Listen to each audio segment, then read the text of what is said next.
네, 여러분 안녕하십니까. 4월 27일 목요일에 MBN 뉴스와이드를 시작합니다. 오늘도 정당에서 두 분이 나오셨습니다. 더불어민주당 선대위 박용진 대변인, 그리고 국민의당 선대위 정기남 홍보위원장과 네 분의 패널 오셨습니다. 어서 오십시오. 네, 안녕하세요. 오늘 나온 한 여론조사는 문재인 후보 44.4, 한철수 후보 22.8. 다시 말씀드릴까요? 문재인 44.4, 안철수 22.8. 그러니까 이게 거의 더블 스코어가 지금 된 거죠. 반면에 13%까지 올라온 홍준표 후보 말대로 안철수 후보가 페이스메이커가 되는 걸까요? 글쎄요. 아직은 누구도 모를 일입니다. 과연 누가 5월 10일 청와대에서 업무를 시작하게 될 19대 대통령이 될까요? 오늘도 날카로운 대선 판세 분석을 준비했습니다. 먼저 흉한 꼴들이지만 잠깐만 좀 보고 가시죠. 최순실이 왔어요. 그래서 학교 총장님이 차를 준비시켜라 이래가지고 드라이브까지 시켜드렸답니다. 학사농단 2대 관계자들이 지금 법정에서 쏟아내는 얘기를 보면은 서로 남 탓하고 떠넘기기에 아주 바쁘네요. 그 이유를 살짝 좀 짚어주십시오. 학부모에게 극진했던 최경희 전 총장님. 이과전공자라 정윤의 딸 이런 거 몰라요. 라더니 승마 메달리스트 뽑으라고 직접 지시했다고 합니다. 최순실 만난 적은 있지만 그 학부모 면담 차원이라면서 총장 관용차에 태워서 최순실 학교 드라이브를 시켰다는 거 아니에요? 자, 보세요 어머님, 유라 어머님. 여기가 2대 기숙사랍니다. 그 어떤 특혜도 없었어요. 라더니 체육특기생 입학 비리. 그건 딴 학교도 많다 이렇게 또 황당한 주장을 하기도 했습니다. 김경숙 전 학장, 최 총장이 정유라 모녀에게 지극정성이었어요. 남궁건 전 입학처장 뽑으라 지시해놓고 자신은 모르는 일이라고 발뺌을 하네요. 다른 대학들 어디서 물귀신 작전이야? 정유라, 저도 제 입학이 신기하다니까요. 들어보시죠. 입학 전형도 바뀌고 학칙도 바뀌는 것이 얼마나 이례적인지 잘 압니다. 이에 대해서 소명하기 위해서 최경희 총장을 증인으로 채택해 주시기 바랍니다.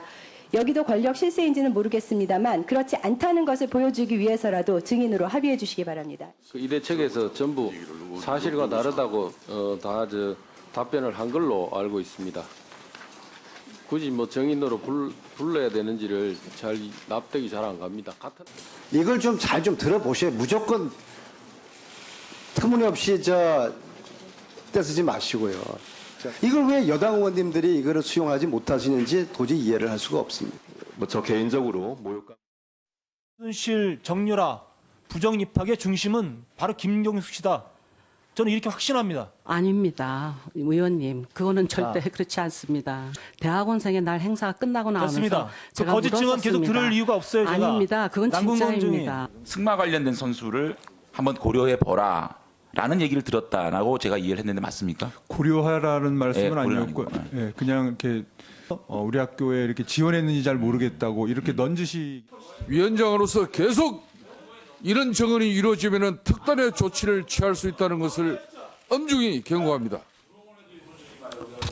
아무도 한 사람이 없는데 정유라가 어떻게 입학을 해? 한 가지 말씀드릴 것은 전혀 특혜라는 것은 없습니다. 이 점만 확실하게 밝히겠습니다. 감사합니다. 특혜가 없으면 네, 정문회장 모습하고는 많이 다르죠? 재판관 앞에만 서면 나는 왜 작아지는지. 서정욱 변호사님.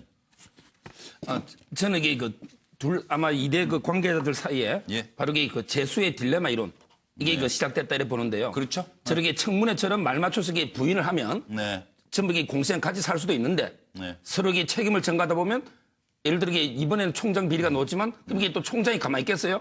또 어차피 학장 또 비리를 이야기할 거라고요. 이렇게 서로 책임 전가하면 결국은 둘 다 공멸로 가는 아마 이게 재수의 딜레마 이론이 시작되다 이렇게 봅니다. 유창선 박사님. 서로 이럴 때 면피라고 하나요? 네. 내 책임 아니다. 다 서로가 이제 책임 떠넘기기. 민낯이 드러나기 시작했어요, 사실. 그런 거였었는데 청문회 때 전부 다 이화여대 관계자들 나는 모른다, 나는 관계없다. 한결같이 그랬는데 대부분이 다 드러나가지고 줄줄이 이제 구속됐잖아요. 다른 것도 아니고 이 대학 교육자들인데 맞아요. 정말 그렇게 다들 거짓말했던 거. 물론 이제 법원 최종 판단이 남아 있습니다만 네. 국민들 보기에 참 민망하게 된 것 같아요. 이러면서 교수하셨나요? 생각이 들어요, 황정 소장님? 저는요. 예. 사회적 어떤 경력이라든지 학식 지위가 예. 얼마나 이 개인의 인격과 관계없다라는 것을 보여주는 이 사례인가 하는 것이 이번에 이대 이 교수, 총장, 학장들의 행태에서 지금 역력하게 드러났거든요. 예. 그래서 한국 사회가요, 이까지 오는 과정에서 상류층에 있는 사람들의 어떤 행태가 예. 그야말로 사회 지도층으로서 모범을 전혀 보이지 못하고 있다는 걸 한국 예. 최고 명문사학의 예. 이 고위 간부들이 죄다 지금 입증을 하고 있는 겁니다. 비정상 기득권이에요, 그러니까. 그래서 비정상의 정권이 유지가 될 수 있었던 것 같아요. 이재경 교수님 답변 끝으로 듣겠습니다. 네, 앞에서 하신 분들의 말씀을 다 그대로 받고요. 예. 그 일그러진 지식인의 전형을 보여준 참담함 그 자체였다. 네. 좀 부끄럽고 창피하고 그랬죠. 그런데 거기에다가 뭐 거짓말까지 저렇게 뭐 지 살자고 자기 살자고 책임 떠넘기고 더 추악한 모습을 보여줘서 참 이번 기회에 저런 부분들을 한번 대반성을 할 수 있는 그런 계기로 좀 한번 삼았으면 하는 생각을 좀 해보겠습니다. 예. 뭐 그것도 다음 정권의 또 책임이기도 하지요. 예. 다음 질문은요. 저 준비하셨네요. 뭐 말씀하셨으면 두 분 정치인은 자유롭게 하고 싶으면 하시고. 예.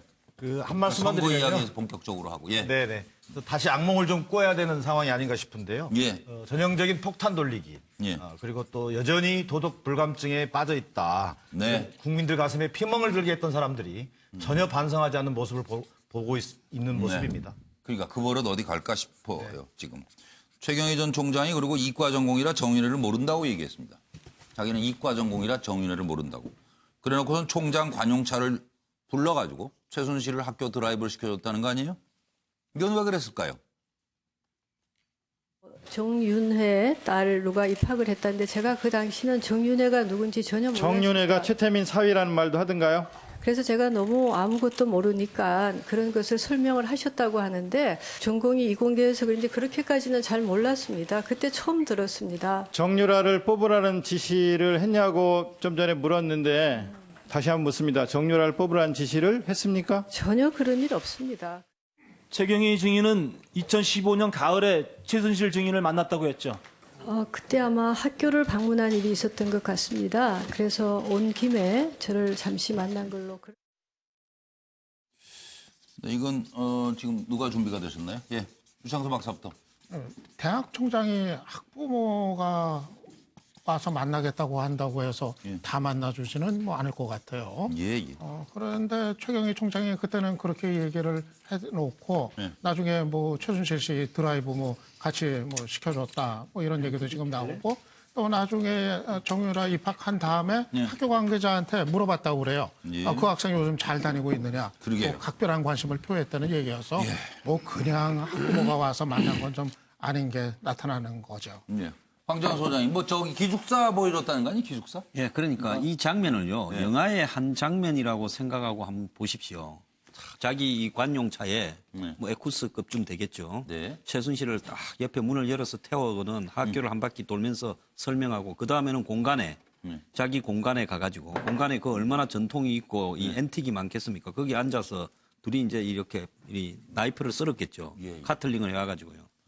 그래서 이게 지금 한국 사회의 이 상류 지식인의 먹물들의 허위의식을 여실히 보여주는 거라고 보는데요. 썩은 문드러졌는데 겉에 폼은 온갖 폼을 다 잡고 살았을 겁니다. 청문회 와서 거짓말하는 거 한번 보십시오. 그래서 저는 이 홍상수 감독이요. 이거 영화 만들어야 된다고 봐요. 늘 하던 일이니까요. 그게. 그 우리 황 소장님이 거짓말을 청문회. 내면을 이렇게 해버리셨는데 제가 볼 때는 이 최경희 총장은 더 큰 권력을 찾아서 아마 그 좀 아첨을 한 거다라고 저는 아첨이라고 표현하고 싶고요. 최순실 씨가 아마 교육부 장관감을 물색하고 있다고 하지 않았습니까? 그 무슨 서울대 병원장한테 부탁을 누구를 이임순 교수인가 통해가지고 교육부 장관 추천을 받고 있는. 나도 공부하고. 아첨을 잘하면 이제 대학교 총장을 했으니까 뭐 있어. 어떻게 교육부 장관이라도 한 자리 좀. 저는 뭐 그런 생각밖에 안 듭니다. 참. 참 부끄러운 일이죠. 이거 근데 저 손호 변호사님 이런 거 밝혀지고 뭐 나온다 그래서 죄가 더해져요? 당연히 커지죠.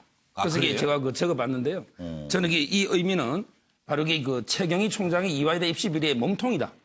그러게 몸통임을 암시하는 건데요. 터지겠네요. 우리 이게 법원 중에 이런 말이 있습니다. 항상 이게 책임은 권한에 비례한다. 이 말이 책임이 권한이 클수록 법적 책임이 커진다는 뜻이거든요. 그럼 이게 이대 입시 비리는 총장이 제일 책임이 크고 그다음에 학장, 입학처장, 그다음에 뭐 교수 이런 순으로 아마 가는 게 아니냐. 그리고 이게 또 중요한 게 최순실과 몇십 차례 통화한 게 나오거든요. 그 부분. 또 이게 우병우 장모와 골프 친 게 나와요. 그게 두 개가 위정이거든요. 따라서 이게 저는 그런 상과 커넥션이 아닌가 이런 부분까지. 서 변호사, 근데 드라이브 한 것의 의미를 물었는데 드라이브 한 그만큼 이게 저는 총장이 직접 모든 걸 주도해서 책임 제일 크다. 몸통이다. 이런 몸통인 건 알겠는데 드라이브 한 게 몸통을 증명하는 증거가 되나? 그만큼 이게 친분, 몇십 차례 통화하고 최순실과 친하다. 이렇게 되니까 몸통이 증거가 될 수 있다. 그러니까 총장이란 직위에 있는 자가 관용차를 이용해서 한 사인을 그렇게 했다는 건 바로 몸통이다. 오늘 준비한 이야기가 10가지나 돼서요. 오늘 한 30초 내로 말씀을 제안하려고 그랬는데 워낙 잘 협조해 주셔서 감사드리고 이제 이건 뭐 더 이상 귀 기울일 가치가 있나 싶은 이야기인데요. 일단 들어보시죠. 최순실이 했다는 얘기입니다. 저는 시키는 대로 했죠. 그러다 보니 어떻게 이렇게 됐네요. 이게 뭐 서로 뒤집어 씌우는 사이가 된 건지 박 전 대통령하고 제가 상황을 잠깐 정리를 해드리면요. 존경한다고 했지 않습니까? 그랬던 최순실이 특검에서는 뭐 까탈스럽다. 이거 박 전 대통령 의리와 신의를 지키며 존경했다. 그래놓고 나는 시키는 대로 신부름만 했는데 이게 뭐야? 그리고 충인으로 남고자 했는데 무리를 일으켜 죄송하다 그래놓고 박 전 대통령 까탈스러워요. 내 잘못으로 대통령 구속되는 참변이 일어났다. 그래놓고 귀국하라고 해서 왔더니 뭐 다 해결해 준다더니 지금 이게 무슨 상황이에요? 그래서 이렇게 저렇게 말이 바뀌나요? 박 전 대통령은 시녀 같던 최순실이. 장시호. 다 최순실 이모가 한 말이에요. 맞아요. 운전기사가 말했습니다. 지가 무슨 공주인 줄 안다고 전부터 최순실이 그래 왔었다는 거죠? 네. 저도 몰랐던 일들이 막 나오는 거예요. 뭐 어떤 사익을 어떻게 취했고 이거는 정말 처음 듣는 얘기거든요. 그래서 그거 내가 몰랐다는 거 결국 내 불찰 아니냐. 그러니까 그거는 정말 국민한테 그런 심려를 끼쳐드린 데 대해서 그 사과를 드려야 되겠다. 그렇게 생각을 했던 거죠. 제가 곁에서 떠나지 못했던 이유도 챙겨주실 분도 사실 옆에 다른 분들은 안팎에 다 계시니까 그렇지만 마땅히 없었고 또 본인이 필요한 이런 개인적인 거나 이런 거를 해주실 분이 없어서 정말 제 나름대로는 충신으로 남고자 이렇게 했는데 결국은 이런 오명을 쓰고 또 이렇게 무리를 일으킨 데 대해서는 정말 죄송한 마음이 듭니다.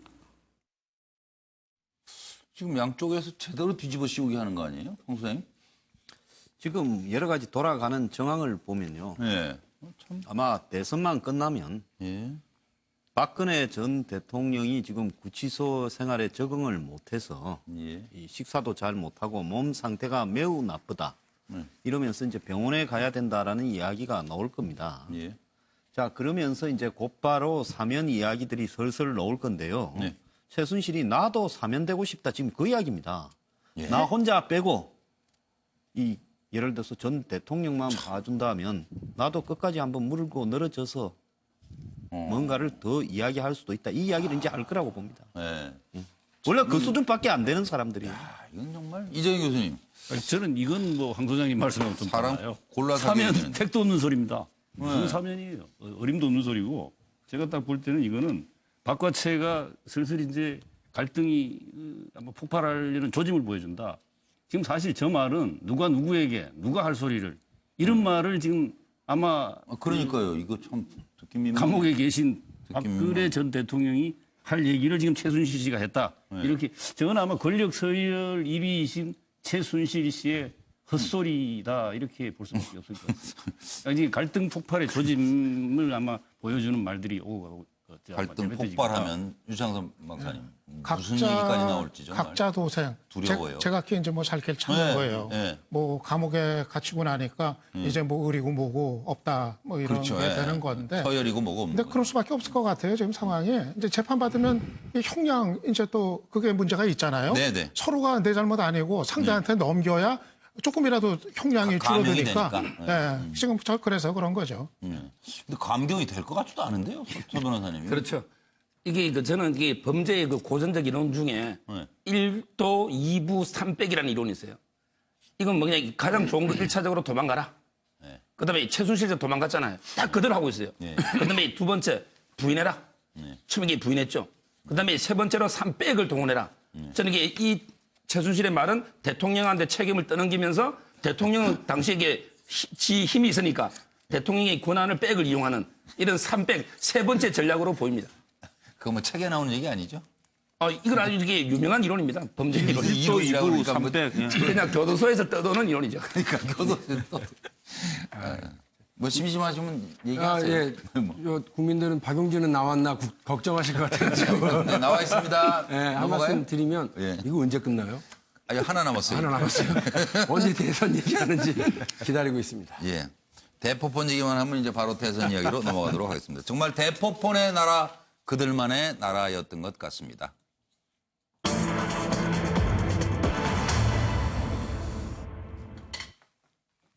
자, 국정농단 세력, 그들만의 대포폰 이너서클 이야기를 좀 해보겠습니다.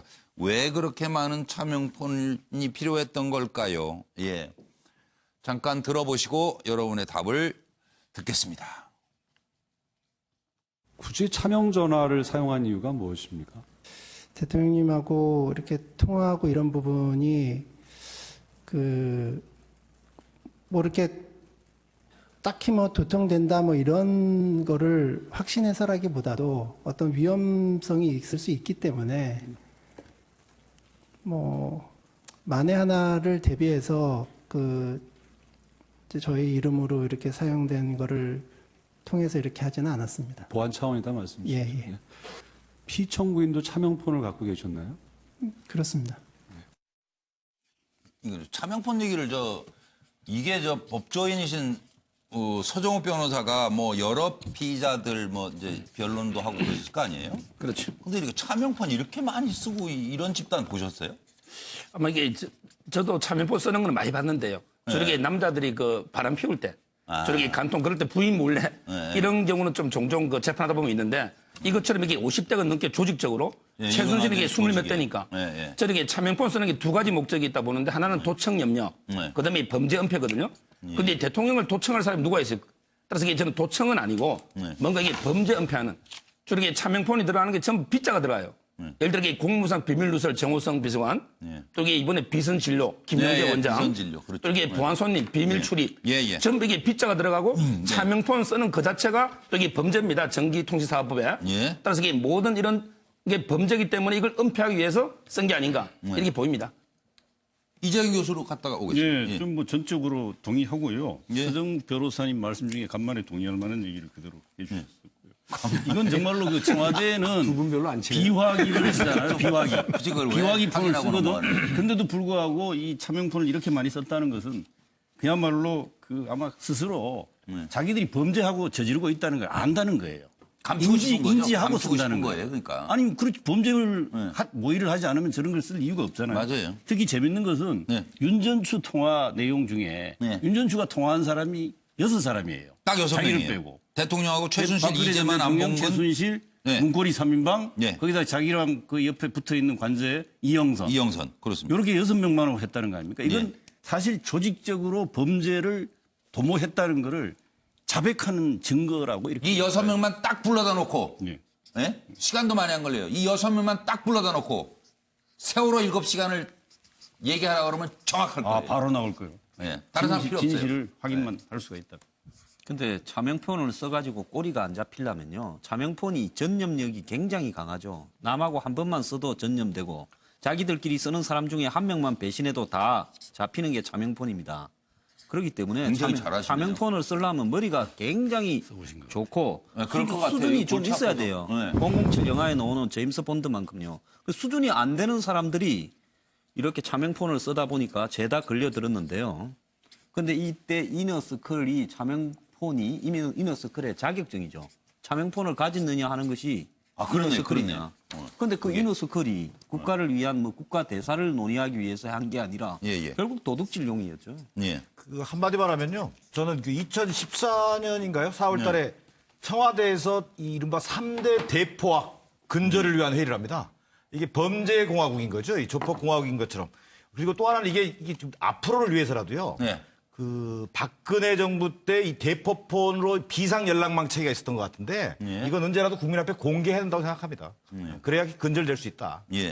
지금 말씀하신 분은 국민의당 선대위 홍보위원장인 정기남 위원장이셨고 또 더불어민주당의 박용진 대변인도 나와 계십니다. 나와는 있는데 저기 최순실 거는 안 하기로 해놓고 자꾸 하세요. 왜? 반칙이야. 아니, 그게 아니고 아무 때나 해도 된다고 했으니까. 차명폰 뭐 얘기 자유롭게. 제가 마무리할게요. 네, 그러세요. 그러니까 차명폰 가지고 국정농단 이제 회의를 한 건데 그게 이제 1대1로 뭐 통화를 하면서 서로가 뭐 협의하고 모의하고 그랬을 수도 있고 혹시 아예 그냥 여러 명이서 단톡방 같은 거 열어가지고 거기서 또 같이 얘기한 거 그런 건 없나 모르겠어요. 그럴 수도 있네요, 진짜. 꿈꼬리 3인방이 3명이서 뭐 단톡방 열어가지고 뭐 한다든가 그랬을 수도 있겠죠. 그러니까 이게 조사가 완전히 마무리됐다고 볼 수가 없는 거예요, 지금. 무슨 얘기가 더 튀어나올지 알 수가 없어요. 정권이 바뀐 뒤에는 또 다른 수사가 일어날지도 모르는 거고요. 한 가지, 최순실이 독일로 이제 일단 도피한 거 아닙니까? 근데 그 와중에도 그 당시 현직 대통령이셨어요. 박 전 대통령과 밤마다 통화를 했답니다. 서로 도대체 무슨 생각들을 했던 걸까요? 대통령하고 통화한다는 그런 느낌 받은 적 있습니까? 독일에 있을 때 한 차례 있었습니다. 최순실이가? 네네. 언제쯤이죠? 2015년 8월 중순경이었습니다. 어떤 내용이었습니까? 그냥 네네네 이런 식이었습니다. 내용 모르시고요? 네네. 최순실이가 대포폰을 주로 사용을 하죠? 예, 상당히 많이 사용합니다. 그날 대통령이랑 할 때 통화했던 전화기가 대포폰인지 혹시 기억납니까?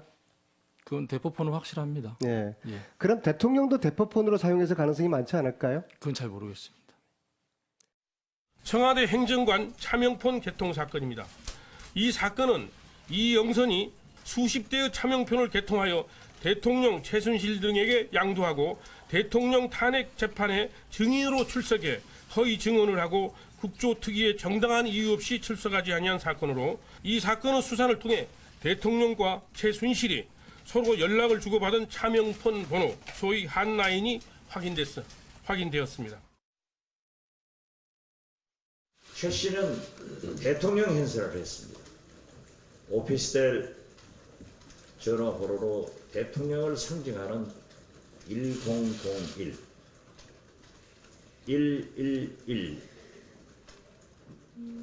111을 사용하고 여러 개의 대포폰, 2G폰도 사용했습니다.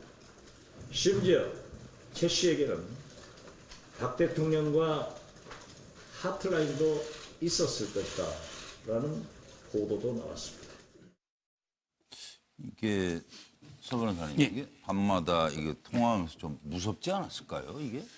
저는 이게 그 두 분이 통화하면서 한자람 이게 그 두 분의 마음이 이심전심이 아니고 한마디로 이게 동상이몽이다.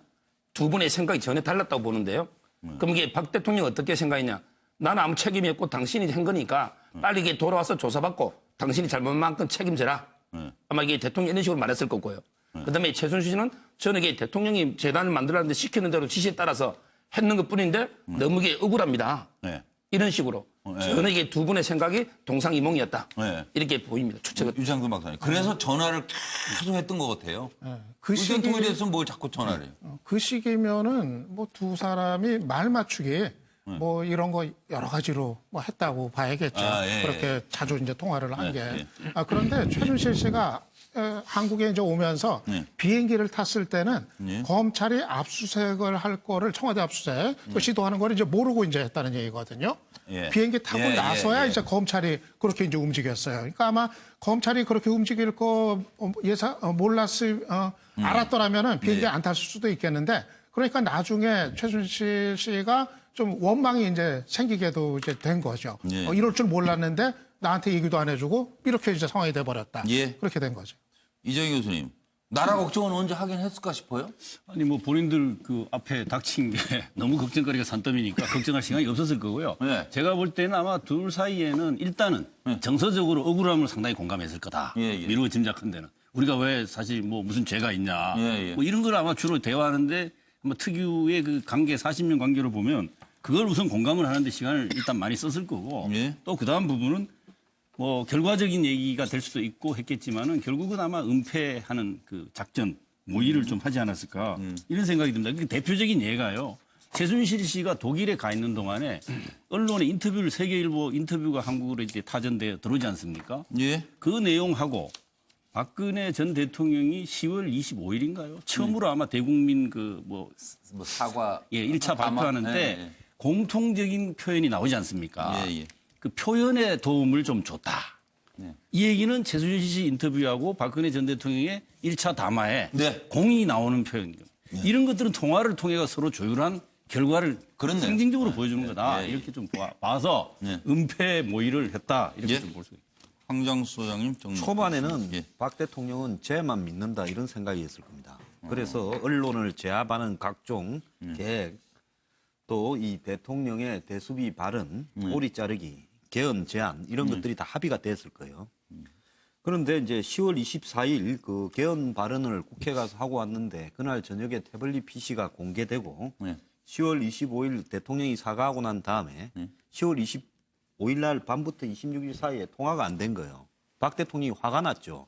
일종의 삐쳐진 거죠. 네 말대로 했는데 이제 네 때문에 이제 다 죽게 생겼다라는 게 박 대통령의 입장 변화가 생긴 겁니다. 그러니까 최순실이 얼마나 다급했으면 여태까지 아마 최순실이 살면서 박 대통령이 자기 전화를 안 받은 적이 없을 겁니다. 그러니까 언니 최순덕이한테 전화해서 윤전추 전화번호 등을 불러주면서 절로 전화해서 대통령하고 이야기를 좀 해봐라 하니까 박 대통령이 받아서 들어오라 해라. 이랬다는 거 아니겠습니까? 그러니까 최순실은 나가라 할 때는 언제고 이제는 들어오라고 그러냐. 최순실이 나갈 때는 좀 나가 있으라 했을 거예요. 그래서 차명폰이 아예 없었더라면 독일에서 영원히 잠수를 탔을 건데 이 생각을 했습니다. 참 그렇네요. 그냥 넘어가도 되겠죠? 박 위원님? 예. 네, 알겠습니다. 예. 우리 저 정기남 위원장도 마찬가지고. 이제 대선 판세 분석으로 넘어가겠습니다.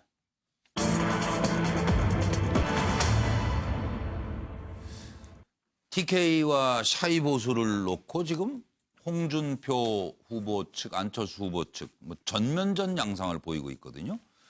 서로의 노림수는 무엇고 어떤 전략을 쓸 것이라고 보시는지부터 좀 의견을 주십시오. 샤이 보수는 결국 내게로 온다. 원래 그렇다. 내게로 오게 돼 있다. 단일화 안 하고 나는 국민만 보고 가겠다. 지금 이제 12일 남았습니다. 열이틀 남았어요. 보수층 사표를 우려해 안철수에게 쏠릴 것입니다. 홍준표, 안철수 나의 페이스메이커예요. 아주 끝까지 완주 잘해주세요. TK에서요, 박 전 대통령만큼 밀어주면 100% 내가 이기지요. 안철수, TK에서 안철수 바람이 커질 것이다. 홍준표 찍으면 문재인 된다. 조만간 안철수 역전도 가능하다. 안철수 찍으면 박지원이 상황된다. 5%까지 떨어졌을 때도 자강론을 유지했다. 조금 더 견디면 된다. 그러자 홍준표 후보가 TK, 미워도 다시 한번 찍어줄 것이다. 동남풍이 시작됐다. 예측 불허 상황이다. 자, 지금 이런 상황인데요. 준비된 내용부터 듣고 여러분과 분석을 시작하겠습니다. 몸통은 이거 누구냐? 그 자기래요. 혹시 박지원이 아니냐? 그만큼이나 그 뒤에 숨어있는 사람이 더 무섭습니다. 어젯밤에 또 토론할 때 물어봤어요. 박지원 씨가 임명제 안 한다고 했죠? 그렇습니다. 근데 상황도 임명하는 건가? 내가 물어봤어요. 이번 대선 안보 불안한 후보 당선되는 것만큼은 반드시 막아야 하지 않겠습니까? 저 안철수 강한 국방력으로 위기의 파도를 넘어 한반도 평화 반드시 지켜내겠습니다. 네, 이건 아무래도 이제 국민의당과 자유한국당 얘기니까 국민의당에서 나오신 정기남 홍보위원장부터 좀 답변을. 그 한마디로 얘기하면 그 홍준표 후보의 뭐랄까 보수표 결집을 위한 어떤 마지막 뭐 이렇게 일종의 몸부림이랄까요? 그런 게 좀 느껴지고요. 지금 현재 그 우리가 이번 대선이 조기 대선으로 치러지게 된 배경이 결국은 박근혜 탄핵 또 이걸 이끌었던 촛불 민심이지 않습니까? 촛불 민심은 보수, 진보의 전유물이 아닙니다. 우리 국민의 승리였던 거죠. 진보, 보수 편가르기, 또 분노의 정치, 패권의 정치 제발 걷어내라. 이게 우리 국민들의 뜻입니다.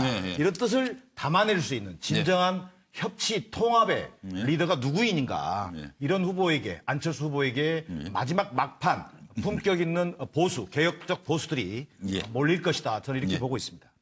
박용진 의원 지금 더불어민주당 대변인이신데. 예, 국민 여러분 오래 기다리셨습니다. 그동안 계속 다른 얘기론이라고 침묵을 유지했었는데요. 사실은 이 TK와 샤이보스라고 하는 이분들의 성향을 보자고 그러면 정치적으로는 박근혜는 찍고 지난 대통령 선거 때 박근혜를 찍고 탄핵에는 또 박근혜 탄핵에는 찬성했던 사람들. 이게 한 10% 정도가 있습니다. 지금 각종 여론조사에서 한 20% 초반대에 그 부동층들이 확인되고 있거든요. 대선이 12일 정도밖에 남지 않았는데 이 정도의 부동층이 있었던 경우는 아마 없었을 거라고 저는 생각을 합니다. 그런 정도의 그 큰 부동층이 있는데 이분들 중에 한 10% 정도가 박직 탄찬 이런 성향의 사람들입니다. 그렇기 때문에 이분들은 제가 볼 때 조금 뭐 저희로서는 서운하고 아쉽고 뭐 그렇습니다만 문재인 후보를 찍을 가능성은 그다지 많지 않은 걸로 보입니다. 다만 투표를 할 거냐 말 거냐 이거를 지금 생각하고 있는 것 같고요. 홍준표 후보가 뭐 무슨 생각을 하고 있는지 모르겠습니다만 이분들이 홍준표 후보의 그동안의 언행을 보고 적어도 박근혜 대통령이 보여왔던 행동 때문에 탄핵에 찬성하는 만큼 합리적 보수들이거든요. 이분들이 뭐 대직 문제 이런 거 논란 있는 분을 찍을 거라고 저는 안 보기 때문에 이분들이 어떤 선택을 할지는 좀 지켜봐야 되겠습니다만 어쨌든 이분들을 놓고 지금 우리가 보통 샤이보스라고 하는 거다. 그래서 국민의당은 이분들을 바라보고 지금 마지막 모두 걸기를 아마 할 것 같다라는 생각이 듭니다. 의원님 탄핵 박직 탄판 아닙니까? 박직 발음 안 되면 가만히 계시고요. 반대한다는 거 아닙니까? 탄핵 찬성. 탄핵 찬성이 10%라고요? 박근혜를 찍었으나 탄핵에는 찬성했던 분들. 대통령 그게 10%. 그 정도 탄핵을 반대한 보수가 아니고. 발음하기가 쉽지 않습니다. 저는 이게 10%라길래 탄핵도 반대하고는 박근혜 지지자를 말하는 줄 알고. 감사합니다. 홍준표 후보는 홍준표 후보 측은 아마 그 JTBC 조사 이후에 보면 이제 이 안철수 후보의 지지를 했던 보수층 지지가 이제 자신으로 이제 많이 돌아오고 있다. 그 차이가 많이 이제 줄어들었다. 보수층이 안철수 후보와 이제 이 홍준표 후보를 이렇게 찍는 부분에서 이렇게 이제 보고 이번 주말을 넘기면 자신이 샤이 보수 표들은 좀 위에 있지 않겠나 이런 생각을 하고 있을 거라고 봅니다. 그래서 뭐 한때 물밑에서 자유한국당이 단일화를 위해서 많이 움직이고 있다. 겉으로 나오는 이야기하고는 다르게 이런 이야기가 있었는데 최근에는 좀 버티는 힘이 강화된 거 아닌가 이렇게 보이기도 하고요. 안 후보는 이런 생각을 할 겁니다. 그렇지만은 홍 후보가 현재와 같은 어떤 공약들을 대외적으로 이야기를 한다면 이 확장성에는 한계가 있는 게 아니냐. 그래서 안 후보가 좀 더 우클릭을 더하면 확장성은 내가 높기 때문에 최종적으로 내가 되지 않겠냐. 우리 좀 이런 생각을 하고 있겠죠. 과연 생각은 그런데 결론은 어떻게 날지 유창선 박사 보시기엔 어때요 지금? 홍준표 후보 얘기하는 건 지금 15% 얘기한단 말이에요. 일단 15% 지지율 나오면은 그다음에 이제 보수층은 나한테로 올 거다 얘기를 하는데 그렇죠. 지금 이제 중반을 지나고 있거든요. 이 시점에서 15% 얘기하면은 일단은 목표가 이제 당선은 아니지 않느냐. 좀 그 보수 정당 사이에서의 경쟁, 보수 적자, 뭐 좀 이거 아닌가 좀 생각을 할 수 있을 것 같고요. 그리고 이제 안철수 후보 쪽에서는 이제 홍찍문, 홍준표 찍으면 문재인 된다. 이거를 좀 얘기를 하고 있단 말이에요. 그래가지고 이 보수층의 이제 전략적인 선택, 이거를 유도하는 그런 얘기들을 하고 있는데 지금 이 보수층이 TK도 그렇고 고민들이 아주 깊습니다. 지금 누구한테 가야 될지 계속 그냥 방황을 하고 있는데 아마 제가 보건대는 투표일 한 3, 4일 정도 앞두고 그때 판단들을 하지 않겠는가. 그게 이번 대선에 상당히 이제 중요한 변수가 될 거다. 그렇게 봅니다. 이재경 교수님. 네, 저는 그 홍준표 후보는 안철수 후보를 페이스메이커라고 오늘 그렇게 얘기했다고 그러는데 본인의 목적은 딱 한 가지입니다. 그 보수 우파를 결집시키면은 사실은 15% 넘고 20%도 넘어갈 수 있다. 이런 이제 주장인 것 같고 안철수 후보는 이제 중도 보수를 외연 확장의 관점에서 아마 최대한 결집시켜 보려고 할 겁니다. 그래서 아마 홍준표 후보는 자격이 없기 때문에 사퇴하라고 이렇게 주장하지 않습니까? TV 토론에서도 그런 얘기를 했는데 근데 이 공통점이 있습니다. 분명히 이제 안철수 후보의 그 지지, 지금 현재 지지와 홍준표 후보가 얻고 있는 이 지지 부분이 이 상호 이렇게 공통의 기반을 갖고 있어서 이걸 한쪽이 올라가면 한쪽이 내려가는 그 묘한 현상을 지금 현재 조사 결과는 보이는데 제가 보기엔 우리가 그 1997년 그 대선이나 2004년도 총선을 보면 그 당시에도 IMF 때문에 집권 신한국당의 지지율은 한 15% 내외로 곤두박질 쳐 있었고 2004년에도 노무현 전 대통령 탄핵 때문에 15% 내외로 곤두박질 쳐 있다가 임박해서 말입니다. 이 사람들이 결집을 합니다. 그래서 상당한 그 득표를 하게 됩니다. 그러니까 그런 점을 본다면 결코 계기만 주어진다면 투표장으로 나올 거다라고 저는 보는데 어느 쪽으로 갈 것인지에 대한 고민은 아마 치열할 겁니다. 그리고 이도저도 안 되면 둘 다 마음에 안 들면 기권을 할 수도 있는 그런 가능성도 있지만 어쨌든 결집해서 투표장으로 나올 가능성이 매우 높다. 이게 변수가 될 거다. 다 가능성 하여튼 변수 얘기고 지금 어떻게 될지는 모르는데 저는 이게 홍준표 후보의 그 TK 전략은요. TK는 이게 누가 뭐래도 보수의 심장이니까 여기서부터 이게 동남풍을 일으켜서 천하 3분지계로 가야 이길 수 있다. 이 말 이게 천하 2분지계는 안 돼요. 이 말 이게 모든 후보가 단일해서 문재인 후보가 붙으면 못 이겨요. 근데 안철수 후보가 호남을 표를 깨주면 그럼 이게 영남이 다 나봐가 한 80% 주면 천하 3분지계가 되면 이길 수 있다. 이게 홍준표 후보의 전략 같고요. 이 부분은. 그다음에 두 번째 안철수 후보는 어떻게 보느냐. 저는 이게 안철수 후보는 어떤 게 보수의 전략적인 선택을 가져오는 뭔가 이게 차악 선택. 즉 문재인 후보가 되는 게 보수는 더 싫으니까 차악 선택을 통해서 안철수 후보를 전략적으로 밀어달라. 이게 아마 안철수 후보의 전략 같은데 최근에 이게 지지율 차이가 좀 멀어지면서 이게 좀 전략에 약간 차질이 오고 있는 게 아닌가. 왜냐하면 이게 여론이 비슷비슷해야지 보수가 전략도 선택할 거 아니에요. 근데 어차피 안 되면 원래대로 찍을 수밖에 없거든요. 그런데 그런 어려움이 처해 있는 것 같아요. 뭐 패널들은 각자 나름의 분석을 해드리는 거고요. 판단은 시청자 몫이고 또 여기 두 정당에서 뭐 나와 계시고 하니까 서로 상호 견제하면서 균형감을 잃지 않도록 오늘 이 대선 판세 분석을 계속 진행해 보도록 하겠습니다. 다음에 저희가 한번 짚어볼 내용은 6시 38분을 향해 가고 있습니다. MBN 뉴스와이드를 보고 계시고요. 이번 대선에 남은 관심은 결국 하나 아닐까 싶어요. 과연 마지막 반전이 있을까요?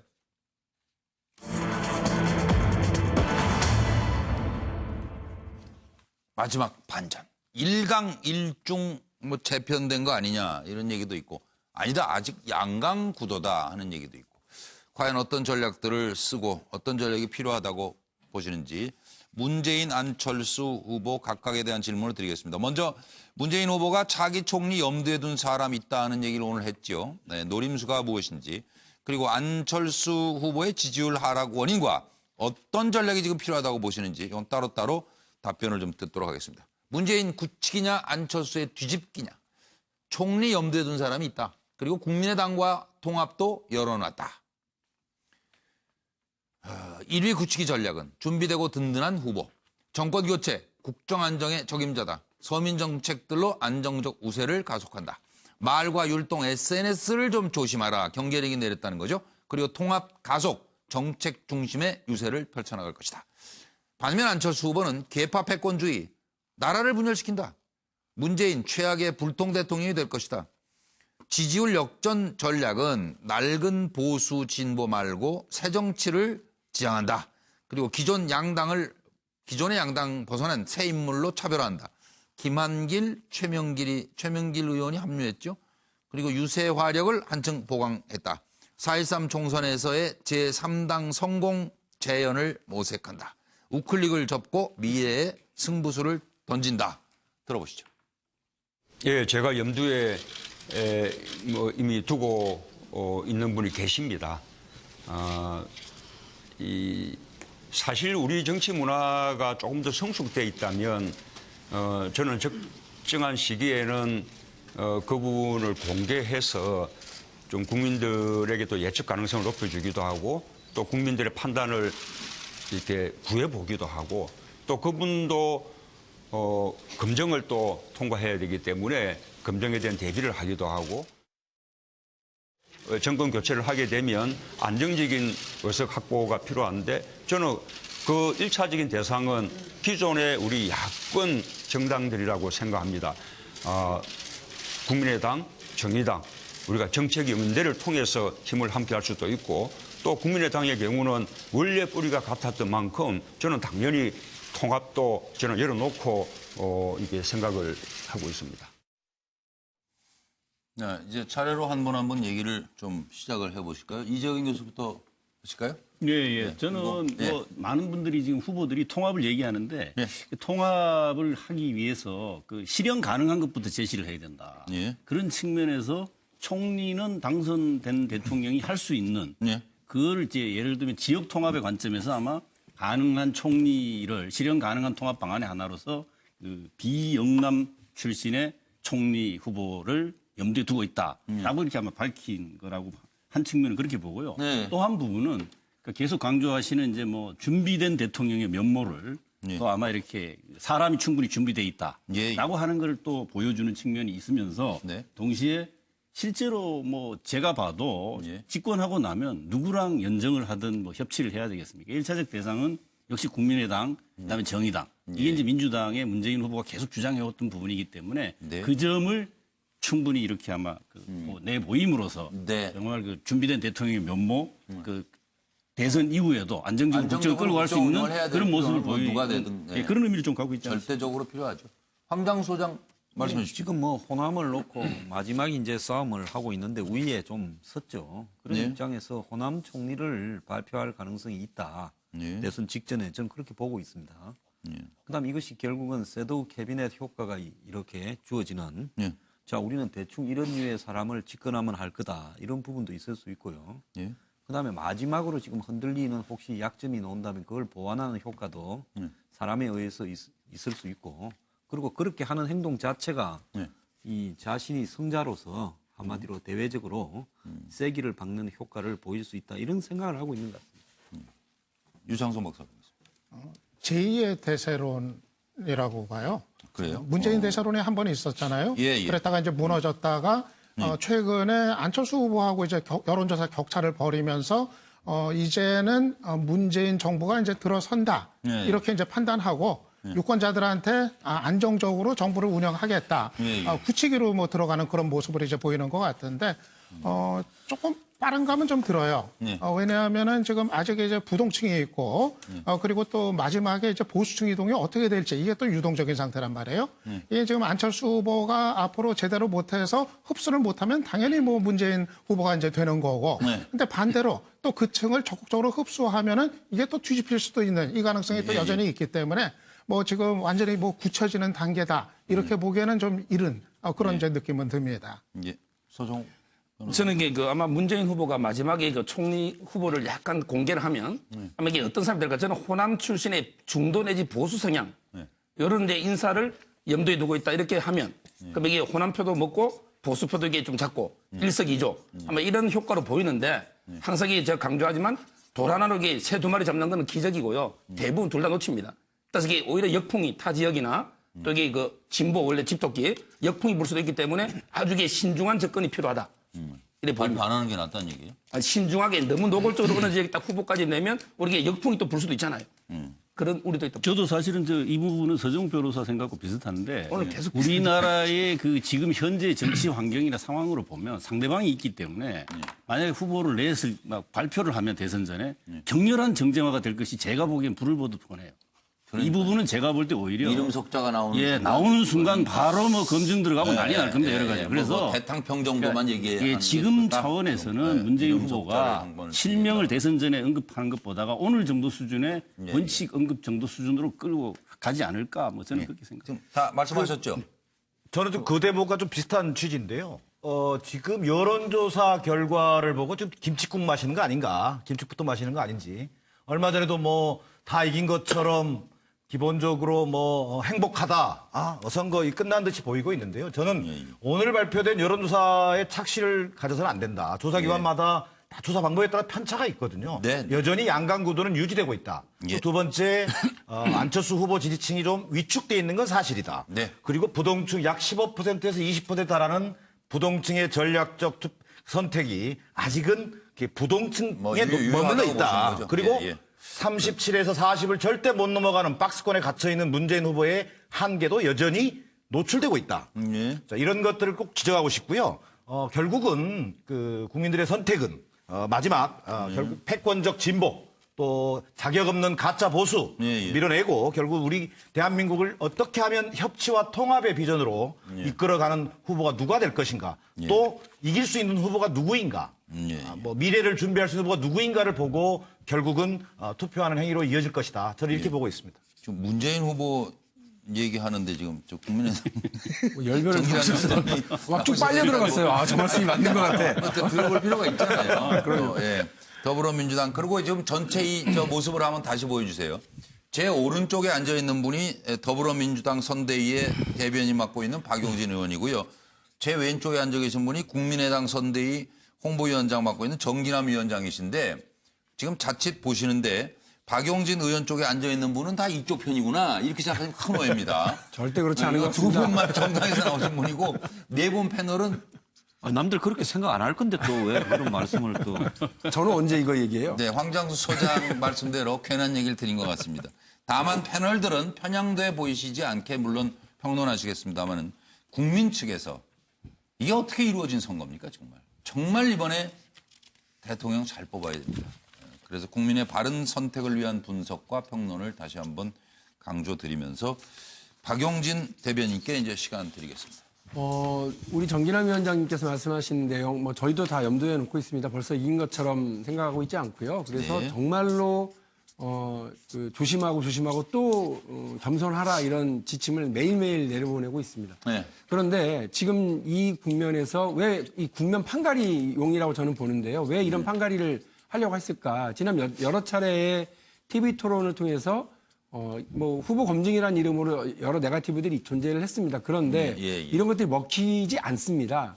국민들은 오히려 앞으로 12일 뒤에 대한민국을 이끌어 나갈 대통령, 대한민국의 새로운 정부가 무슨 능력을 가지고 있고 어떤 구상을 가지고 있는지를 궁금해하기 시작을 했어요. 그것을 막판 부동층 20% 그리고 어디다 마음을 둘지 몰라서 고민하고 있는 유권자들에게 더불어민주당 그리고 문재인 후보는 적어도 이런 구상으로 지금 대한민국 이끌어 가려고 합니다라고 하는 그 첫 번째 그림을 내놓고 있는 거고요. 그래서 다음 이제 두 번의 그 방송 토론이 있거든요. 그 방송 토론에서도 여전히 무슨 송민순 건이니 뭐 아들 특혜 채용 문제라든지 이렇게 먹히지도 않는 이야기들 계속해서 반복한 후보들과 앞으로 성큼 나가서 전혀 다른 어떤 국면을 보여주는 후보 이게 딱 차별시키기 위한 첫 번째 첫걸음이라 생각하시면 될 것 같습니다. 그래도 또 10일 걸어오시면 어떻게 해요? 성큼성큼 가는 거죠. 본부장하고 얘기하라고 하지 말고. 우리가요 예전에 그 아이폰이라고 하는 그 상품이 나오기 직전에 핸드폰 시장은요 어떤 기능을 더 이렇게 좀 넣어볼까 조금 더 몇 가지 이 안에서 놀았거든요. 그러다가 이제 전혀 다른 상품이 나온 거예요. 네, 맞아요. 마치 그렇게 국면을 판가리하는 것처럼 시장 상황을 돌려가는 것처럼 새로운 국면으로 들어갔습니다. 네, 정당에서 나오신 분들께는 한 1분 30초 정도씩 지금 시간 드리고 있습니다. 그리고 우리 패널들께서는 좀 짧은 평론. 이어서 안철수 후보 얘기로 갑니다. 지지율 하락 원인은 무엇이고 어떤 전략이 필요하다는 말씀을 해 주실지 궁금하네요. 들어보시죠. 자신을 지지하지 않는 국민을 적으로 돌리는 세력이 집권하면 나라는 부동강 나고 맙니다. 자신과 다른 생각 이야기한다고 아랫사람이랑 상대하라고 호통 치는 후보가 대통령 되려고 합니다. 대통령 되면 역사상 최악의 불통 대통령 될 겁니다. 동의하십니까? 후보 단일화 할 거라고 음해하는 후보가 있습니다. 후보 단일화 하기를 간절하게 바라고 있습니다. 정말 거짓말입니다. 거짓말로 이득 보려는 비신사적인 개파 패권주의 민낯이 드러났습니다.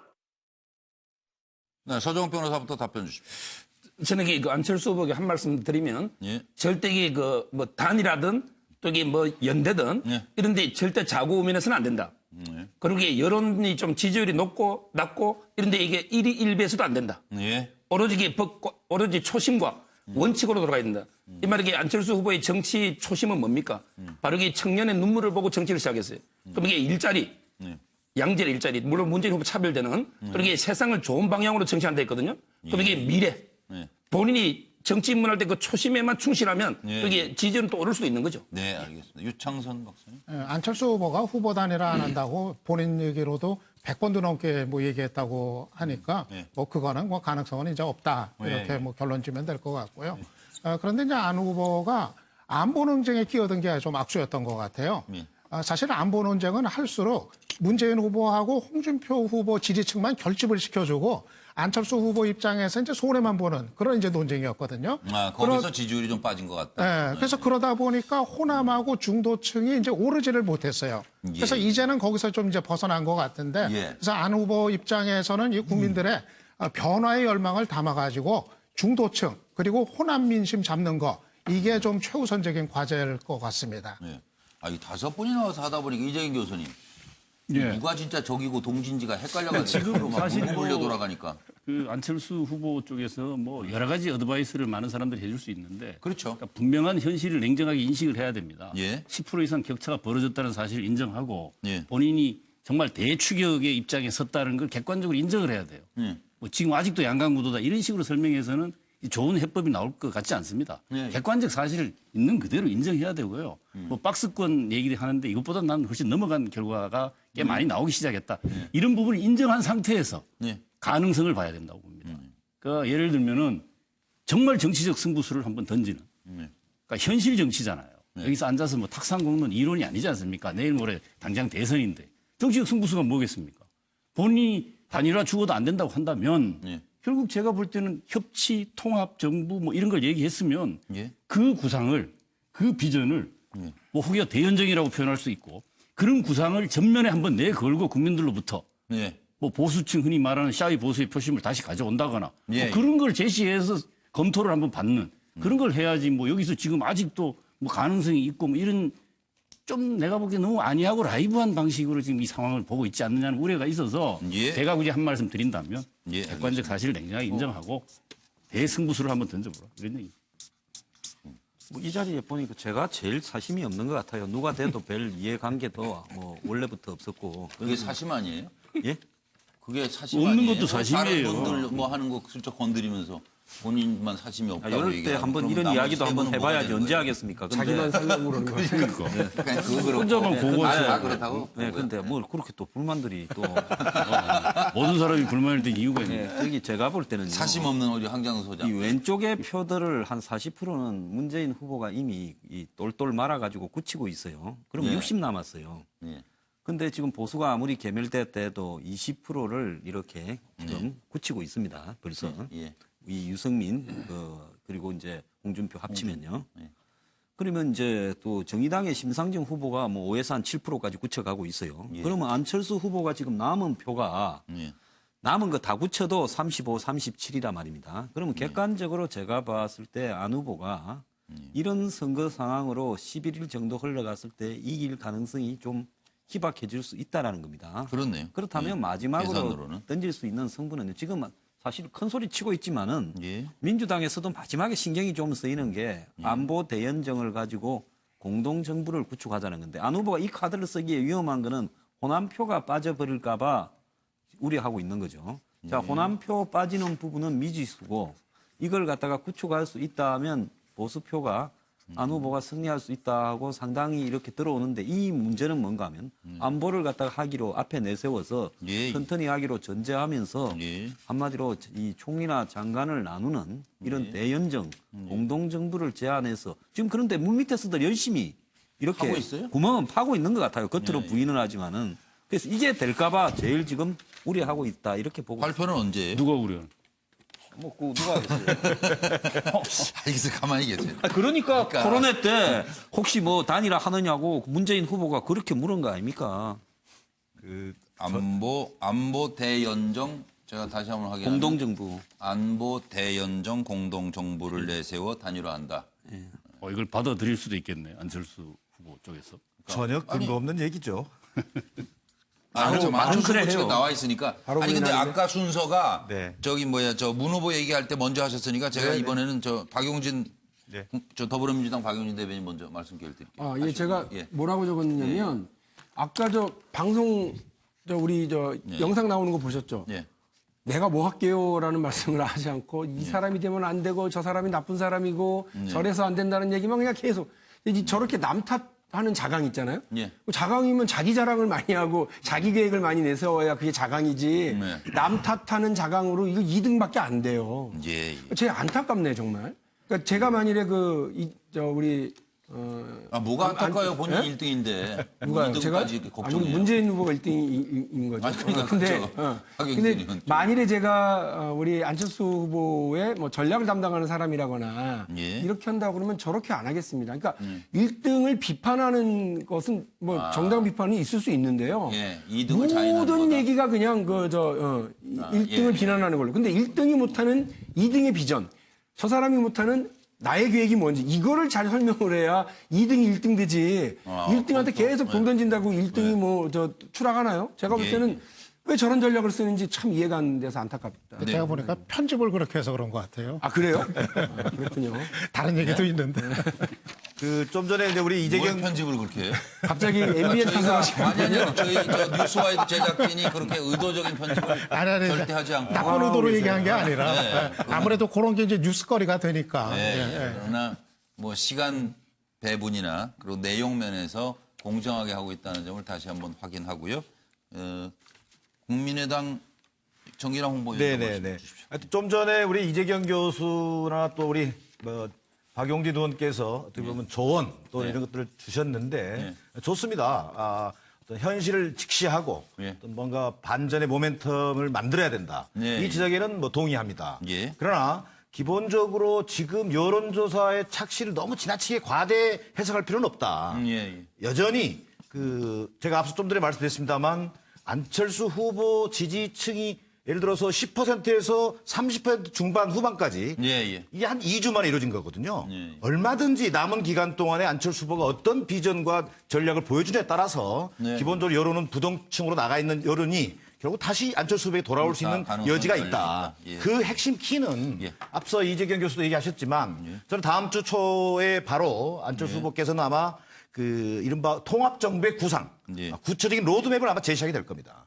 결국은 좌클릭, 우클릭의 문제가 아니라 어떤 본인의 어떤 우리 중도 정당으로서 지금 이미 프랑스 대선에서도 중도 신생 정당이 의석수 하나 없이도 돌풍을 일으키고 있지 않습니까? 그런 것처럼 중도 정당의 어떤 정체성을 분명히 하고 그러면서 협치와 통합의 비전을 보여주는 것이 궁극적으로 보수층을 견인할 수 있는 또 부동층이 돌아올 수 있는 어떤 다리가 될 것이다. 저는 그렇게 보고 있습니다. 아까 황장수 의원도 얘기했지만 때가 되면 나올 수는 있다. 지금 이렇게 받아들여지네요. 일단 문재인 후보는 차기 총리에 대한 얘기를 오늘 내놓으셨고 여하튼 다음 주 초 과연 어떤 얘기들이 기다려보면서 대선을 앞두고 또 한 번 의원이 당을 바꿨는데요. 그 얘기 잠깐 하고 넘어가겠습니다.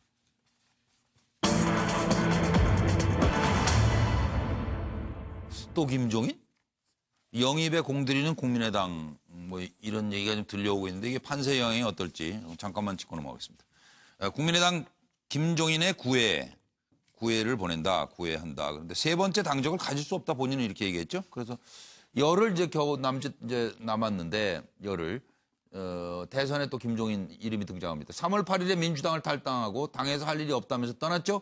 4월 5일에 바로 대선 출마를 선언합니다. 통합정부를 만들 것이다. 그리고 일주일이 지나서 바로 불출마 선언을 하고 국민 마음 얻기에 부족하다.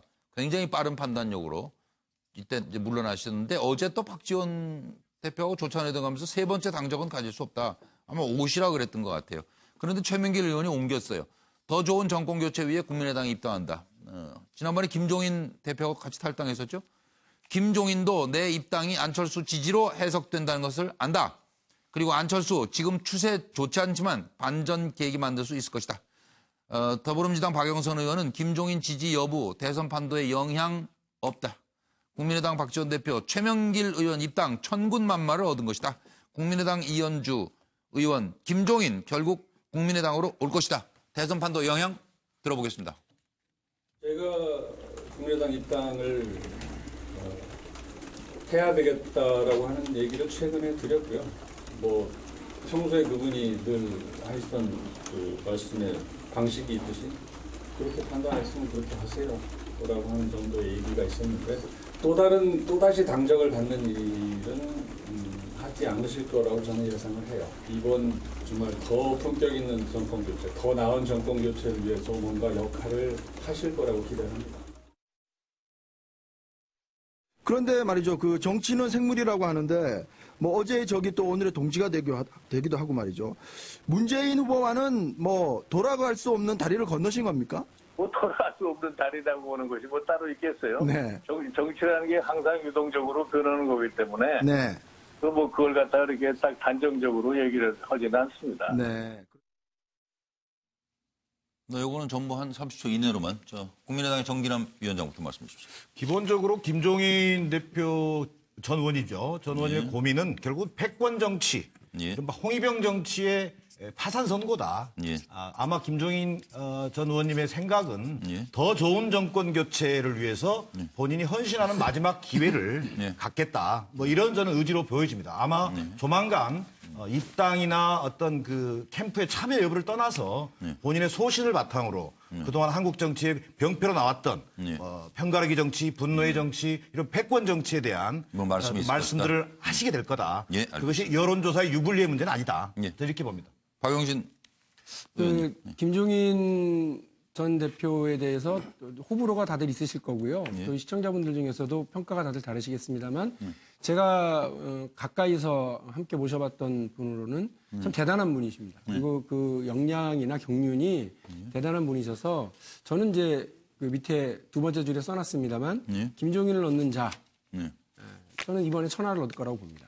그런데 이분을 모셔가는 게 있잖아요. 제가 뭘 해드릴게요. 어떻게 잘 모시겠습니다. 이런 자리는 어떠세요?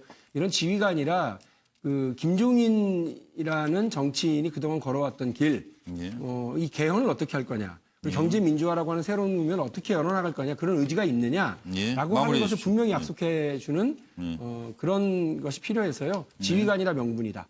요거 말씀. 그렇게 좀 상당히 중요하게 보시네요. 김종인 전 대표 움직임을 어디로 가느냐. 예, 우리 박영선 의원이 뭐 별 의미 없다 이렇게 얘기하신 것 같은데 글쎄요, 저는 좀 다르게 생각합니다. 뭐라고 그랬죠? 아까 김종인을 얻는 자? 김종인을 얻는 자라고까지만 썼어요. 얻는 자가 뭐 천하를 얻는 거예요? 그럼 여태 뭐 했어요? 얼른 모셔오지. 양쪽 다. 잘못 얘기했다. 왜 제가 무슨 말만 하면 그렇게 자꾸 이렇게 한 말씀씩 하세요? 아니, 그게 아니고. 저 이렇게 얘기했어요. 하여튼 이 양쪽 눈치가 보여서 이거. 워낙 예민한 때라.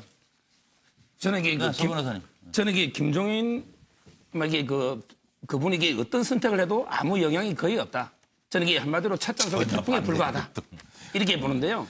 왜냐하면 이분이 그리는 그림이 반문연대 아닙니까? 그런데 이거는 저는 시대의 정신에 어긋난다 봐요. 왜냐하면 이게 특정인을 반대해서 연대해서 이게 어떻게 시대 정신을 구현합니까? 저는 이게 정치공학적인 반문연대, 이거는 이게 어떤 공통의 정치 이념이나 철학도 없이 특정인을 반대하는 연대는 시대 정신에 반하기 때문에 어떤 선택을 하든 대선 판세에 큰 영향이 없다. 문재인 후보 쪽으로 가면 어떻게 되고?